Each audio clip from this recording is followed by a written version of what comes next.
वट सावित्री व्रत ज्येष्ठ महीने की अमावस्या को पड़ता है। सुहागिन महिलाएं बड़े जोरों शोरों से इस व्रत की तैयारियां करती है, 16 श्रृंगार करती है, साथ ही पूरे नियमों के साथ व्रत रखती है।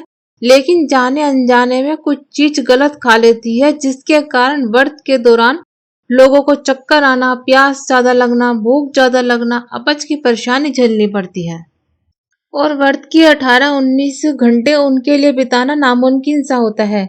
इसलिए व्रत से पहले दिन आप सबसे पहले मूली नहीं खाएं।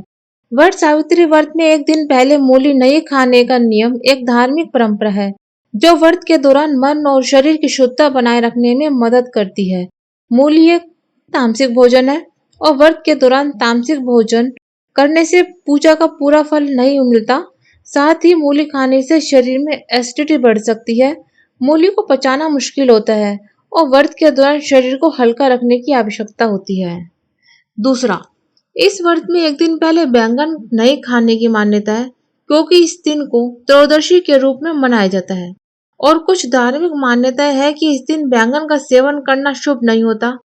कहा जाता है कि इससे संतान के लिए हानिकारक हो सकता है।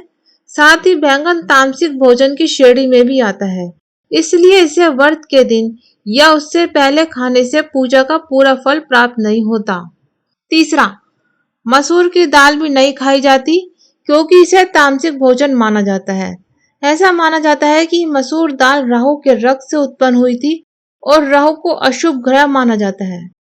व्रत सावित्री व्रत में व्रत से एक दिन पहले मूली के अलावा और भी कई तामसिक चीजें हैं, जैसे कि मांस, मछली, प्याज, लहसुन को भी नहीं खाना चाहिए। इसके अलावा व्रत के दिन और व्रत के पारण के दिन भी इन चीजों से दूर रहना चाहिए।